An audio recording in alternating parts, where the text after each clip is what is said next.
If your sales team is underperforming right now, this video is going to show you exactly how to diagnose what's actually wrong and fix it fast. Most sales managers see a low close rate and blame the closers. They see a low show rate and then blame the setters. Now, activity looks fine, but revenue stays flat and nobody knows why. The real problem is that they never built the right diagnosis model. So they're pulling levers without actually knowing which levers matter. And in this video, I'm gonna walk you through the 4 misdiagnoses I see operators make over and over and what to do instead. So let's get into it. Right now, just for some quick proof, I've generated over $61 million online for clients through sales management. So for example, I've taken clients from 85K a month to 611K a month in 5 months, clients from 400 to over 800K, 100K to over 360K, 200K to 450, teams from 0 to 215 in the first 30 days, 0 to 300K in the first 30 days, other teams from 130 to 440K a month with the same ad spend, and some accounts from 300K to over $1 million a month in 2 months. But let's get into it. Now, most sales managers misdiagnose what's actually causing underperformance. So they see a close rate problem, they blame the closers. They see a show rate problem, and then they blame the setters. They see activity that looks fine on a spreadsheet, but the revenue still stays flat. Now, the real problem is that they never built the correct diagnosis model. So they're pulling levers without knowing which levers actually matter. And without the right levers, you'll make the wrong decision. And no matter how hard you try to force it, it will not work as effectively as the correct lever, right?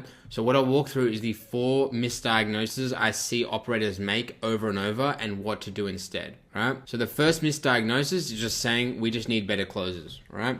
So the scenario is, for this case of example, your team is sitting at a 25% close rate where the KPI close rate is 30%, a 70% show rate where the KPI is 70%, and setters are averaging $110 per day, sporadically hitting 150 some days, and some other days they're hitting 90. So what you do is you look at the closure and you think, yep, we're below KPI, we need to coach the closers to get to our revenue objective, right? Now, why does this fail? Because you're guessing at which lever to pull first. Yes, close rate is below KPI, but coaching close rate from 25% to 30% takes time relative to the other levers you'll be able to pull, which I'll walk through, which you'll be able to identify through doing a financial model, right? So you need to review calls, identify the epistemic constraint or the main problem causing all the other problems in the sales process. Then you need to drill it in role play, and you need to let that compound and synthesize into the salesperson's head over 20 to 30 live calls for it to actually hold at scale. And that's if not including having to manage it ongoing if the salesperson does fluctuate from it, right? Compared to the solution I'm going to show you here, which, like I said, you'd be able to easily identify if you do the model. But that's 2 weeks minimum before you see the lift. Meanwhile, you have a faster lever sitting right in front of you. So what to do instead is build the financial model. So I'll show you an example of one, right? So I'll walk you through this in the document we're walking through, but this is a standard financial model. It can look a little like this or a little different as long as it follows the principles we're going to walk through, right? So what you want to do is work backwards from revenue through every conversion rate to your dial target, right? So if your target is 150K a month at $3,000 AOV or average order value or average cash per sale, then you need 50 closes, right?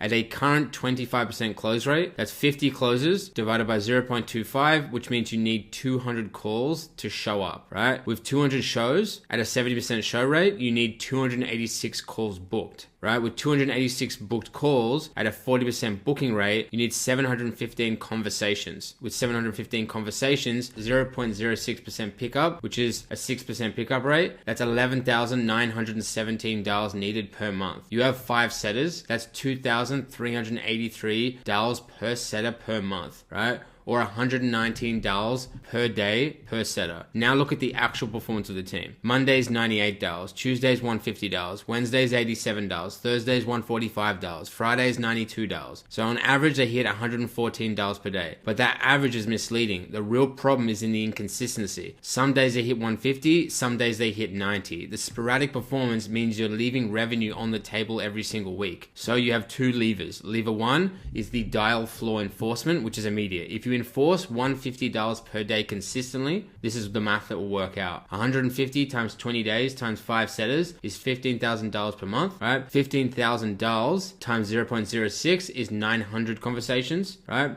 which will equate to 360 booked calls, 252 shows, 63 closes, and 189K a month in revenue. So you just added 24K a month right there by enforcing a dial floor, as opposed to trying to get people better at sales, which is the hardest way to make more money in sales, right? So this happens immediately. No coaching required, just accountability structure, right? Then the second lever is the close rate coaching, which will be that 2 to 3 weeks. Meanwhile, you work on close rate, you review calls, you find the pattern, and you drill it in role play. So over the next 2 to 3 weeks, close rate will lift from 25 to 30% into KPI. Now at the $150 a day consistently at 30% close rate, the same 252 calls shown, 252 times 0.3 is 76 closes, which equates to 228K a month. So another 39K a month on top of the dial floor lift, right? So the path was current state, 165K a month, $110 a day average at 25% close rate. Week 1, enforce the $150 floor. You'll get to 189K a month. So that's an addition of 24K. Then in weeks 2 to 4, the close rate to 30% while maintaining the dial floor will get you to 228K a month or 39K more, right? So your total lift was 63K a month from that accurate decision. And you did it at speed because you didn't just try to do one thing at a time and we'll get into the other issues with coaching closing. There's constraints within that, but just from a high level, you can see here by prioritizing both the fast lever and the meaningful lever, we made 63K extra in that month. Right? Now, one thing on setters though, because we're talking about dials, we're talking about setters, there's a 2.5 hour reality, which is most setters work genuine, productive 2.5 hours per day in what they claim to be an 8-hour workday, right? So what you want to do is check via CRM timestamps. So you'll see, depending on your CRM, you'll see all the gaps between their dials. And if you see 15 to 30 second gaps between actions, they're working. If you see 10 to 30 minute gaps, they're not working. Typically what a setter will do is they'll make a booking, then they'll go off and celebrate and smoke a cigar or go play Call of Duty or whatever they're doing, right? This especially happens if you don't have enough leads and your dial per lead is in alignment, because setters will start losing a ton of morale and being in learned helplessness. But by tracking this, you can see whether it's the behavioral fault of the setter or you have an inefficiency in your dial to lead ratio. Right? Here's a real example. A setter activity log is 9 a.m. is their first dial. 9:15, they've done 12 dials. 9:45, no activity for 30 minutes. 10:15, 8 dials. 11 a.m., no activity, 45-minute gap. 2:15, 15 dials, they're working again. 3 p.m., end of day. Total dials, 45. Actual work time, 90 minutes. Right? So when a manager started watching, the Monday baseline of 150 dials. Tuesday, with the manager present, 240 dials. Wednesday, the manager gone, 150 dials. This is something from personal experience. When we moved to a more efficient dialer, setters were typically doing 150 a day because that's where we had the KPI. We moved to a better dialer because they were still pushing as hard on that old system. The day we went onto the new dialer, they hit like 240, 260 dials, right? And then the next day they went back to like 150 because setters will also always find a way to natural soldier and just make the day, like whatever the work is to fit inside of it, they'll make it last that time. But the first day they were just like used to just pumping it at the speed and efficiency or effectiveness on the old, less efficient dialer, so they had to put in the work. Then with a better dialer, they went to 240, but they quickly went back to 150 the next day. That allowed us to increase the KPI, right? This is just natural soldiering. It happens on every team without a dial floor enforcement, right? So what we need to have is the dial per lead ratio. Now, 91% of pickups will happen in the first 3 days of leads hitting the CRM in most industries, right? Now, beyond a 3.5 dial per lead, the pickup rate will collapse drastically. So this is another thing when you're doing a financial model, right? Like the one I showed you, if you want to work out how many dials do we need to do to hit what revenue, if you just stop at how many more dials and you don't increase your leads, what will happen is your dial per lead will increase, your pickup rate will drop, and that model won't actually be accurate of truth. Because you may have seen that you had a 20% pickup rate, right? And then you see how many more dials you need to do, and you just go, okay, cool, we're going to do more dials. But depending on where your dial per lead was, if you already were at like a 3.5 or 4 dial per lead, and you drastically increase your dials to hit the revenue target that you mapped, well, what's going to happen is as the dial per lead increases well beyond 4.5, your pickup rate will drop out of the ass massively, especially after like day 4. So it's just something you have to factor in, right? So when you increase from $110 to $150 a day, you need to maintain dial per lead ratio. Check that you have enough fresh leads rotating in daily. If setters are burning through the list by Wednesday and over dialing leads on Thursday and Friday, your pickup rate will drop and the math will break, right? So you need lead volume to support the dial increase while maintaining dial per lead discipline, right? So the fix, don't start with close rate coaching. Start with the dial floor enforcement, which is the week 1 priorities will be build the dial floor at 150, check timestamp gaps to ensure genuine work time, right? Verify lead rotation supports increased volume without breaking that dial per lead ratio, like I said. So you have enough dials per lead, right? And then the revenue lifts immediately. The week 2 to 4 priorities is maintain that dial floor, review the closer calls to find the epistemic constraint, which is the likely objection finding in B2C or problem awareness in most cases, right? Then run triple core reviews, which we'll get into, to confirm the pattern. So you need critical mass of core reviews within the constraint of the salesperson to actually identify what they're doing at scale, as opposed to reviewing one call of one rep per week, which is just like literally doing just enough to justify that you're actually doing a job,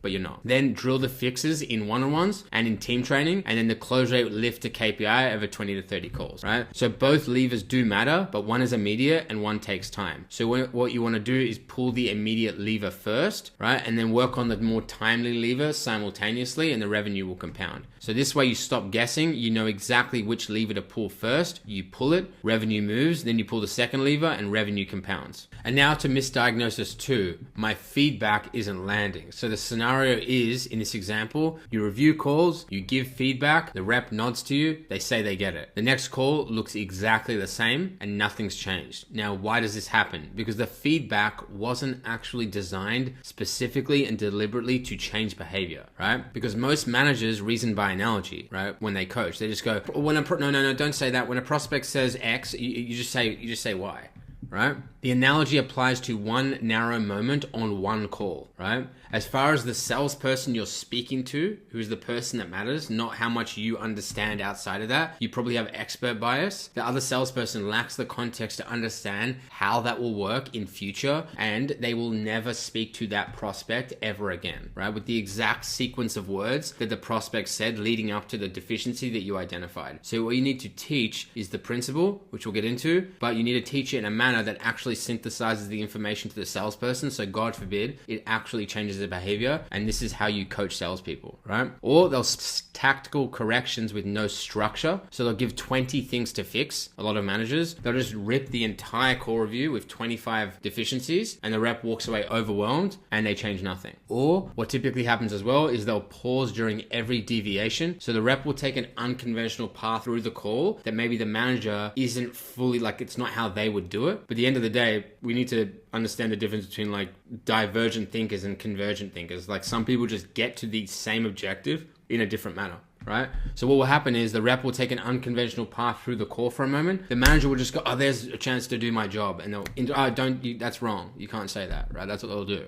So the manager interrupts immediately, but the rep was working toward the objective nonetheless. When you stop after every deviation, right, you'll produce an automaton salesperson worried about getting crushed in the next review instead of being present on the call, right? The sales reps will be constantly stuck in this logical mindset when you review calls in a manner that's just like jumping down their throat for every single thing they say, and then end up actually being worse, right? But what you want to understand is the difference between decision making and execution. Execution is really obvious. You can just see if it's not been executed properly, but the decision making for salespeople can vary how they get it. I don't really care how the salesperson achieves the objective as long as they achieve it. That's why when I'm reviewing calls, I'm not going to jump down their throat if I think this is not how I would do something. And to be honest, by the very nature of me not jumping down their throat when I can sort of see something's going wrong, I allow that evidence to build up on the call. Then I'll pause it after a couple of minutes. Okay, cool. And then I can actually identify it to the salesperson and walk them back to where it all started falling apart. This is far more effective at actually changing their behavior as opposed to constantly pausing the review over and over and over again, and it just won't get results that way. It just doesn't change behavior. Right? As of the filming of this video, I've reviewed about 165 calls in like the last 3 months. So what to do instead? The 4-step feedback syntax. So step 1 is name what they did wrong when you do get to that point, right?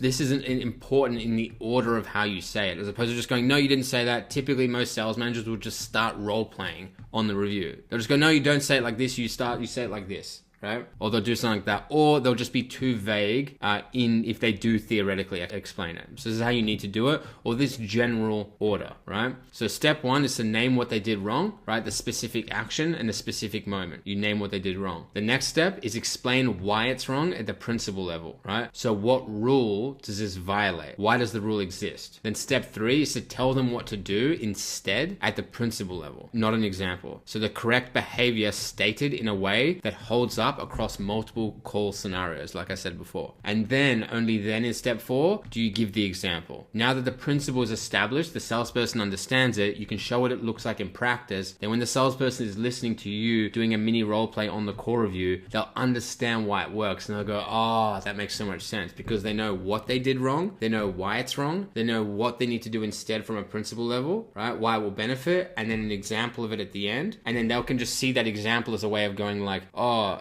yeah, like I'll be able to do that on other calls, right? So I can do one for you right now as an example, right? So you might see that a salesperson gets to the bottom of objection finding, right? Or pre-handling objections after sort of your general problem awareness phase, right? You may have success metrics, you may not, but generally after problem awareness, you want to be looking at what the prospect has done to improve or get better or solve the problem. Let's say the salesperson, I knew that they didn't really get a good problem awareness. It wasn't very deep, right? It doesn't have to be super emotional depending on the avatar, but it was just very vague. Let's say, for example, it doesn't really matter what the industry was. Now the salesperson tries to go into objection finding and try to, let's say, for example, bring the prospect into an increased level of awareness and understand that the reason why they haven't solved their problem is because they've been lazy. Well, you're going to struggle to do this massively if the prospect doesn't feel like they have a meaningful enough problem to really question their beliefs, right? Because if you understand how the emotional pattern works, or the triple diamond, people don't start questioning their beliefs until they're in pain. Like a fat woman will say exercise doesn't work, but then when her husband cheats on her, all of a sudden she's in the gym. Why is that? Because it's emotional, logical. So if in problem awareness, the salesperson failed to effectively get good problem, when they go to objection finding, they're going to get resistance from the salesperson, from the prospect. So what I will do as a reviewer is I will have identified that. I might have said something slightly, but I wouldn't pause the review, right? We'll get there, and as soon as we hit that inevitable friction in objection finding, that's where I'll actually pause. Okay, cool, let's stop there. So fundamentally, what you did wrong was you failed to get solid, concrete problem, or in specifically the effect of the problem for this avatar. Not so much important about like why it's a problem, like the sort of like the cause of it, how did it come about, but more about the impact of it, whether you use the cheesy word, the effect of problem. The fact that you didn't get that caused the prospect to not actually have any real reason to question their beliefs about why they haven't done anything about it. So what you need to do in future is you need to make sure you get concrete problem by probing and clarifying on their vague answers and looping around like we've discussed in training. That way you will actually get better answers. They'll feel it. Then when you get into objection finding, you will get better answers from that. And then I can go into a role play example. Does that make sense? Right? So if you ever watch any of my other core reviews on YouTube, that's why I say them like that. It's sort of how it comes out. It's all in its skeleton here when you're seeing it. But for a salesperson watching the review, it's like a narrative. When they listen to it, they get the entire thing, right? And then it really sells it into their brain, and then they obsess over it and they go and fix it on the next call, right? And this is why I get all my clients' results. So without the principle, the rep memorizes the example. They'll try to replicate it on the next call. It won't fit, and they'll fall back on old behavior because all you did was try to reason by analogy. When you do it the way I just said, it'll get results. So an example of bad feedback, you should have said, what's stopping you from solving this on your own?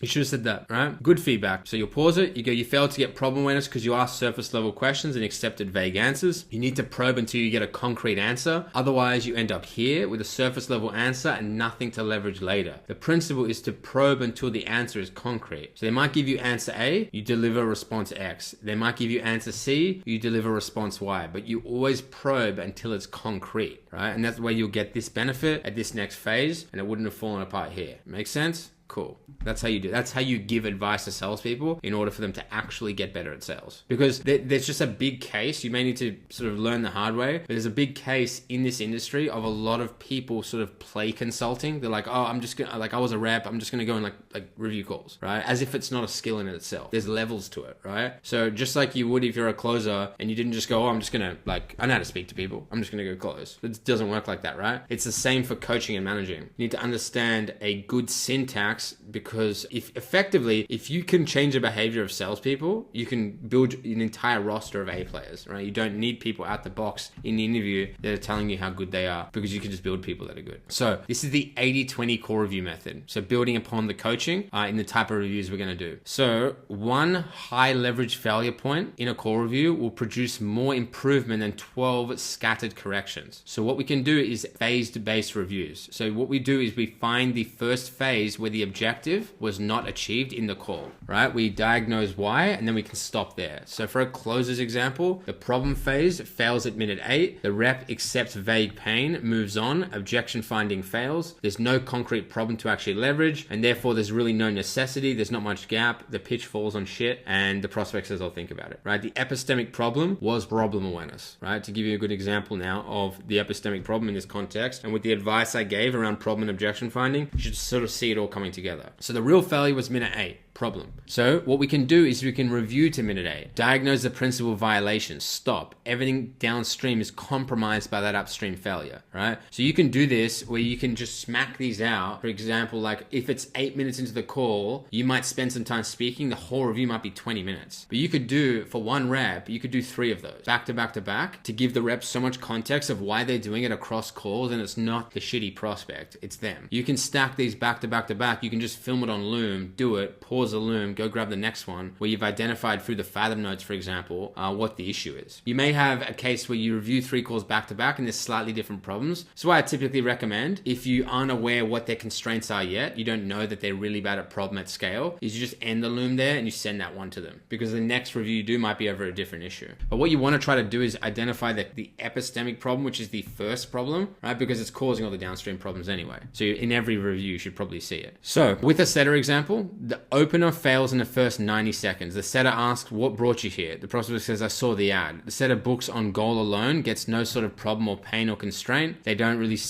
get it across to the prospect that despite trying, they haven't had success. It doesn't have to be intensely deep, but they just haven't at least created pull from both sides. And then because of that, their show rate is like 40%. So the real failure was in the first 90 seconds. The setter never got pain. The prospect had no urgency. So what do? They ghost. So the commentating approach, let the call breathe. Reps will deviate from expected path. Don't pause immediately. They might still get there. So what you want to do is flag it, hold the point, see where it goes. Like I said, within 2 minutes, the outcome will become more clear on the call review, because you might have identified the problem, but you just let it cook a little bit, and then you'll have more evidence to actually explain to the salesperson. You're not jumping the gun and sound like an idiot if they actually get it right? So if they get to the objective by a different route, commentate and move on. If they fail, now you have the full picture. So you can trace back where the deviation led to the failure. The rep can see it themselves. Now this way, coaching will land at different depth because you show them the causal chain as it was building on the call. As I explained, again, I'll walk through it, the triple core review. So the standard review is just one call, one failure point. With a triple core review, you can do 3 core reviews back to back in a single Loom, like I said, all filtered for the same phase deficiencies. So for example, problem awareness. Then what you can do is review each only to the point where the same failure pattern appears. You note it, and then you move to the next call. And you'll have a tracker up anyway, where in each row will be for each call with the notes, and then the actual person viewing it can see the patterns that they're making, the mistakes they're making at scale. So by the 3rd call, the rep can't attribute failure to a difficult prospect or a bad day. 3 different prospects, 3 different conversations, same phase failure, right? The problem is the rep's skill. Right? What we don't want to depend on is easy prospects, because if it's such that like you can get away with it because your environment is so easy, because the marketing's so cracked, well, you're just leaving massive opportunity costs on the table by your salespeople not actually being very good. And if your offer doesn't have tremendous marketing, then it's critical that you're good at sales. And I would put it like I showed to all my clients, is that what we want to aim for is to have that type of marketing with the type of sales we're talking about. And this is how you build like a top 1% sales organization. So for the setter example, you filter for all calls under 30 seconds in the CRM. So you go to the CRM, go to a smart view, and you can filter for all the conversations under 30 seconds, for example, with that specific setter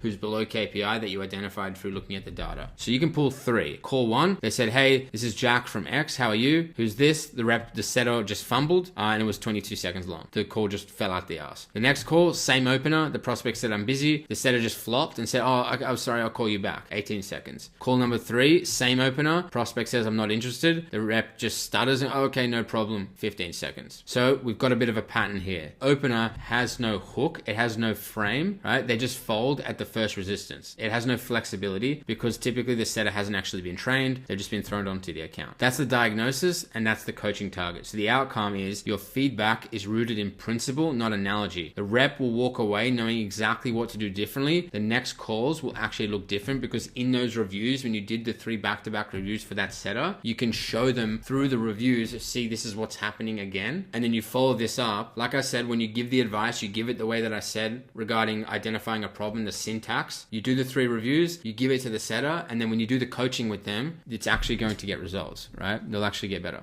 So misdiagnosis number 3 is saying they've seen good calls, they should know better. So the scenario is you've reviewed calls, you've given feedback, the reps have watched examples, and they still don't know what good looks like on a call. Now, why does this fail? Because showing a rep how to kick a ball incorrectly doesn't teach them how to kick the ball correctly. It teaches them what to avoid, and avoidance and correct execution are different skills. Most teams use call reviews as a roasting tool. The manager will pull a bad call, they'll play it for the whole team, which is even worse, and they'll walk through everything that went wrong. What this will do on a team meeting is lower morale, right? It'll make the reps defensive and it'll give the A players and the people that are good absolutely nothing and feel like the biggest waste of their time. The rep whose call is bad doesn't need public exposure. They need precise private diagnosis through one-on-one coaching. So what you want to do instead in a team environment is gold standard call reviews. So the hard rule is never review bad calls in team meetings. Bad calls belong in one-on-ones, good calls belong in team meetings. So a gold standard review is a full review of a strong call with the same commentating approach, except you're explaining what the rep did well and why it worked at a principle level. So if you go watch on my YouTube, you'll see a couple of gold standard calls, so you can see literal examples of them. But again, just going back to the syntax of coaching, how I said to deliver the advice, in the case of someone that's pretty much just knocking out of the park in the whole call, you're simply commentating by saying, okay, great, what you did great was this, why it benefited the call this is how it's going to benefit later, great job, next. And then you can just start tying those points in. When they don't do another great thing, you're like, okay, cool, we're now benefiting from you doing this earlier. And you're just, again, like digging and raising the awareness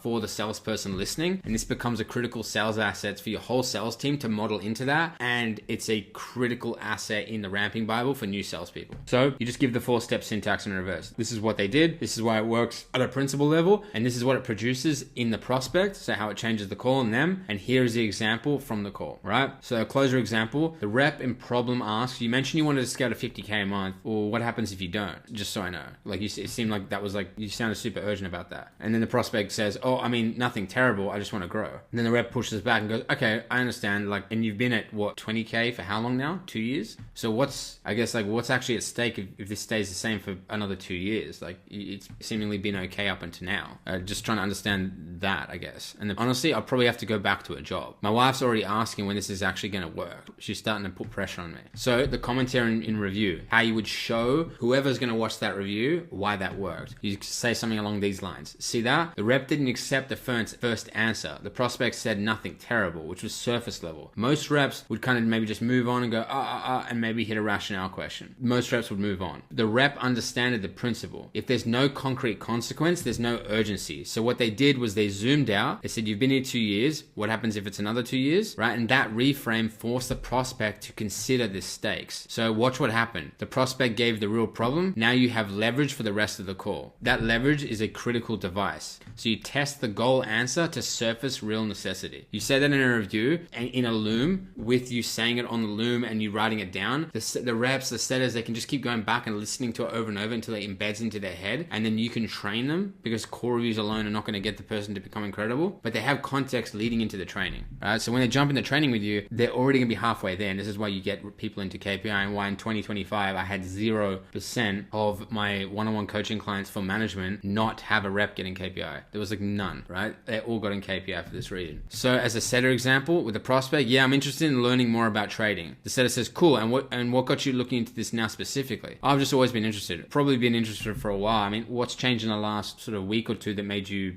fill out the perform? Well, honestly, I just got passed over for a promotion at my bullshit job. I've been at the company like 6 years and they gave it to someone else. So I'm done waiting on other people, man. Okay, cool, man. That makes sense. So now you have some necessity. So the commentary and review, that's the fork. The prospect said always been interested, which is just dead air. There's no urgency. The setter could have said, okay, cool, let me tell you about how we can help. Instead, they understood the principle. Recent events create urgency, vague interest doesn't. So they asked what changed recently. The prospect gave an emotional trigger. Now when you book this call, the prospect will more likely show up because they're running from something, not just curious about something. That's the principle. Find the recent event that created the urgency, right? And you'll do that in the review. So in the team meeting format, process will be as follows. 1, the manager will review the calls offline. You can review on team meetings for gold standard, absolutely. But what I recommend is leverage the whole hour you have for the team meeting to conduct the role play and just have the whole sales team to watch the review. If they can't watch a review, you have a culture problem. So they watch the review and that way the entire session is spent on actually training instead of what you could have done on a loom. It's just wasting time. It's just like you need to put your salespeople first. All your decisions must be downstream of value creation. Just say, well, it saves me time doing both on the 1 hour. That's not the decision that gives the most value to the salespeople and to the client. So the manager reviews the call offline. They'll film the loom. The loom will go to the team before the meeting. And then the meeting is essentially a debrief of the loom and a full role play. So the manager will open by asking, what did the rep do in problem phase that produced the quality of the answer they got? What made transition into objection finding feel natural? What specifically happened in the closing sequence or the committing phase that kept the frame tight? So 10 reps watching the same call and extracting principles will raise the team's shared understanding of what good actually looks like. So the standard will become explicit and in public. Then the meeting moves into the role play. So you can do a small brief of what really went well in that gold standard call that you want to work on in the training for like the first 5 to 15 minutes. Then you have a good 45 to 55 minutes of actual training. All right, so the meeting will move into the role play, and then the objectives to get every rep attempting to replicate the specific devices that made the gold standard call exceptional, which is the devices, not the specific word tracks. So we just want to make sure that the salespeople convey the ability to push back on weak goal answers, holding through pause after powerful problem probe, and stay calm with grounded delivery of an ideal criteria question, whatever it is. Then what's going to happen is there is an identity effect from this. So the rep who watches a call from their own team, not just from a guru that's separate to them, not a fake prospect on Instagram, will see their peer execute at an elite level and then will start to believe that level is achievable because there's no excuses of, oh, that offer or this person, right? It's in their offer. So for the rep whose call is reviewed, their identity is going to be reinforced publicly, right? So their skill is something to model. And this is part of one of the ways you create a culture is who is praised in public. The team that reviews gold standard calls regularly will develop shared identity around high performance. A new rep will ramp faster because the picture of what good looks like is concrete from day one. Experienced reps will maintain the level because the standard is continuously reinforced into them. They don't just drop off and slump. But the manager who only reviews bad calls is simply managing to the floor. The manager who makes gold standard reviews the centerpiece of their team meeting is managing to the ceiling. So the outcome will be is that your team has concrete, visible standards of what good actually looks like. So they're building towards something measurable, not abstract. Now this is the 4th misdiagnosis, which is when managers say, well, they know the script, just put them on calls. So the scenario is the rep gets hired, they get sent the script, they get told to listen to a few calls, they get the payment link, and they get put on the live calls. Everyone just sort of waits to see, is this guy good or not, and see what happens. If they close something in the first 2 weeks, great. If they don't, the operator will wonder if the hire was wrong. Now, why does this fail? The hire is rarely wrong. It's the ramping that is wrong. Every live call with a rep who doesn't yet have a framework is a burned prospect. That prospect came through your funnel with awareness and a level of intent. They booked. They showed up. You put someone in front of them who did not know what phase they were in or what they were trying to achieve at every level, right? So the lead cost is already paid and the damage is already done. So a setter operation burns 200 leads per month on new reps who aren't ready. The lead cost of $15 cost per lead is $3,000 a month in wasted ad spend. But those 200 leads could have been 60 bookings at 30% lead to booking, 42 shows at 72% show rate, 10 closes at 25% close rate, and then a 5K AOV at 50K in revenue. The bad ramp didn't cost 3K in ads, it costed 50K in opportunity cost. You multiply that across 3 months cycling through reps as 150 grand. Right? So what to do instead is install 3 things before they touch a live call. The first is structural knowledge. So the rep has to understand the wider objective of the whole call, right? Which is always the same. Then the objectives of each phases and the objectives of the questions within the critical phases. Not memorized like some kind of university thing they're going to drop next week. Deeply understood. Because when you actually explain the overarching objective of a call, really the 3 sales that need to be made and how those sales are each made by phases and how the phases are achieved of their objective by each question, how to know what a good, bad, and mid answer actually sounds like, and giving the salesperson the devices to achieve a good answer, right? That's when they truly understand it, right? But when a rep memorizes a script, they'll freeze when the prospect goes off it and they'll start losing conviction. And last time I checked, it's still very much the case, and even though it's an old school piece of advice, but sales is all about conviction. So if the salesperson lacks the inner conviction to know the ins and outs of the framework of the call, this is the tangible reason why they're not doing well. In the beginning, when someone ramps, even if they have some experience, most salespeople, the status quo isn't incredible. So you need to take it upon yourself as a manager to build your own A players. And this is how you do it. So the rep who understands what each question is trying to achieve can adapt in real time because they're navigating towards the outcome, right? Not reciting a sequence. So a closer example, a bad one would be the rep memorizes, what have you tried to do before to, solve this problem? Instead of using custom language based on what the prospect actually said. Whereas a good rep will understand the objective is to surface limiting beliefs about the mechanisms in the market so that those beliefs can be pre-handled before the pitch. Otherwise it will incur objections because they'll associate the same limiting beliefs around other mechanisms in the market to us. So when the prospect goes off script, the rep can navigate back because they know what they're trying to achieve. For a setter example, the bad one, where a setter will memorize, what are you hoping to achieve? A good setter will understand that the objective is to get a goal so they can later contrast the goal with the current state to create a gap. So when the prospect actually says on the call, or 1,000 calls with different prospects, I just saw the ad and wanted to learn more, the rep knows that that is not a goal. It's barely curiosity. So what they need to do is they need to re-ask differently. Now, thing number 2 is conviction about the offer. So the rep who doesn't believe in what they're selling cannot transfer the belief to the prospect. Now, the conviction will show up in tonality, in certainty behind any reframes they do, and in whether the rep flinches when the prospect pushes back. This is something you can't fake and you can't install through a script alone. So it comes from deep immersion through both teaching the salesperson the framework, the objectives, so they understand what's going on. They've heard calls, they've trained until they can't get it wrong, not until they can get it right once, but also the sales assets. So they need to be watching the VSL like 2 or 3 times with notes, take notes, right? Take notes of the case studies, take notes of the proof, any of the social proof and the sales assets, and actually have the salespeople put it in a document and give it to you, the manager, so you know they actually did it, right? The rep who has watched the VSL 2 or 3 times, studied case studies, maybe even will want to buy the product. I've had this many cases where the rep will say, dude, this is so good, I would buy it. And it's like, it's sick. And I've said that so many times for my own clients because I actually embed myself with the right beliefs around the product. So maybe even they will want to buy the product themselves if they're in a different position than the one who skimmed the offer doc. So a lot of time rep might just look at the doc or the ramping Bible, if you have one, whatever one pager it is, and just skim and go, I understand B2C. Just let me jump on the call. Thing number 3, behavioral repetition through role play. So knowledge, like explaining the objectives, without repetition will not transfer to live calls either. So the rep needs to run critical phases enough times, like objection finding or problem awareness, in a controlled environment over and over and over with the manager, so that pattern is in their body, not just sort of in their mind. The role play is where the knowledge will become true behavior on sales calls. And then, as I briefly discussed, the good, mid, and bad framework. So before the rep can run effective role play, they need to know what a good answer actually looks like versus an average or mid answer, and versus a bad answer or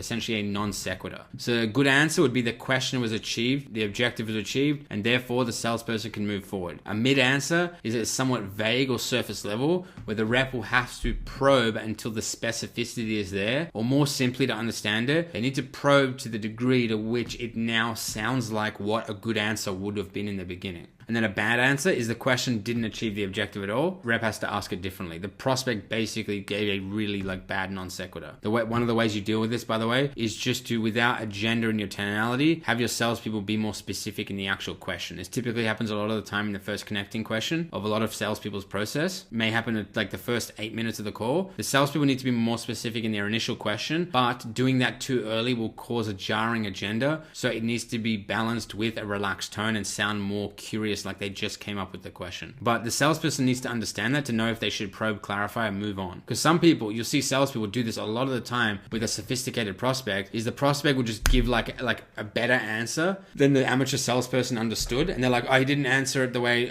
like it's supposed to be in the script, and they'll just like loop and start asking questions that they already said, and then it like massively pisses off the prospect, and then they'll be like I said, and then the rep will be like, no, I have to win I have to use my script, you have to answer my questions, and this immediately makes the prospect just go, fuck this. So you need to teach the salespeople the objective of the question, because at the end of the day, a sales call in its objective is not to ask questions, it's to get answers. Questions just fill the gap because the prospect just doesn't come up and say it themselves. If they do say it, you need to teach salespeople to move on. The only way you'll teach them the sensor of knowing if they should move on is if they understand the objective of the question, because then when the prospect says the answer to say question 1, but also question 2, because it achieved the objective of question 2, then what will the salesperson know what to effectively do next? Not ask question 2. It's to have a general natural conversation, but the way to do that natural conversation while still achieving the objectives and creating certainty over the sale at the end of the call is to understand the objectives and a good, mid, and bad answer and its examples and why and what to do. So another example with a setter is, what got you into looking into this now? The prospect says, just always been interested. Right, but you've been interested for a while. What happened recently that made you finally sort of take action? You go from research mode to kind of like,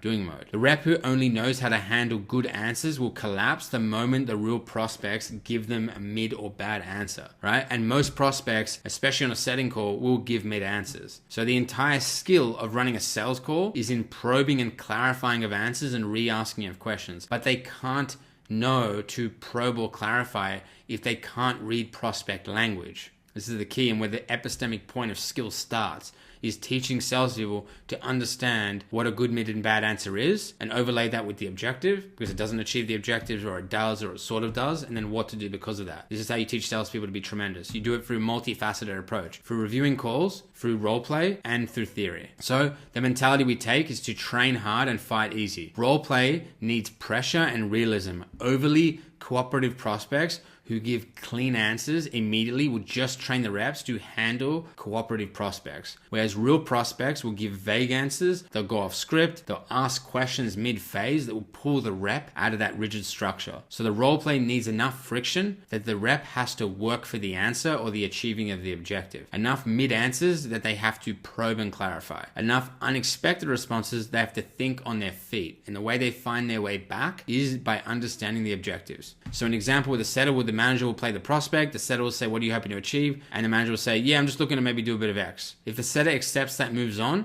right? The manager can pause and go, that wasn't a goal, that was a vague interest. What are you looking for? So the setter will go, oh, I need specific outcomes that they want. And the manager will go, right. So what do you do when they give you that answer? I probe. Cool, go again. And they'll do it again, they'll get it right. Now, the rep or the setter who's done 20 role plays with realistic friction doesn't experience a live call as foreign territory. The stakes are higher, but the environment is familiar. That familiarity will produce composure on early live calls, and that composure will produce results. So what you want to do is front load the pain of sales into role play, right? They don't make money by getting easy role plays. They only make money by making sales on calls. So it really doesn't matter how much they fuck up on role plays. And if your salespeople ever say, oh, I'm better on a sales call, I stuff them on a role play. Yeah, sure, go again. Make them champions at role play, and through listening to calls, through the reviewing of the calls and the role play loop, and then reviewing future calls after that training, they'll start enjoying role play. Some of my best clients at like 70, 80K a month, they want to do more role play with me. They're asking me to do an extra session a week just to role play specific phases where they want me to go impossibly hard on phases. These people making 70, 80K a month, right? So this is just something you have to do if you want to be a champion salesperson. So for the one-on-one structure, the core review and the one-on-one, obviously different activities. The review is where the diagnosis happens, the core review on Loom, and then the coaching conversation is where the rep will drill the fix. So you want to separate them completely. What the reviews are, the reviews happen offline as Loom. The one-on-ones happen after the rep has watched the Loom, they've absorbed the feedback, and they arrive ready to drill, preloaded with the context to really have a fantastic call with the manager.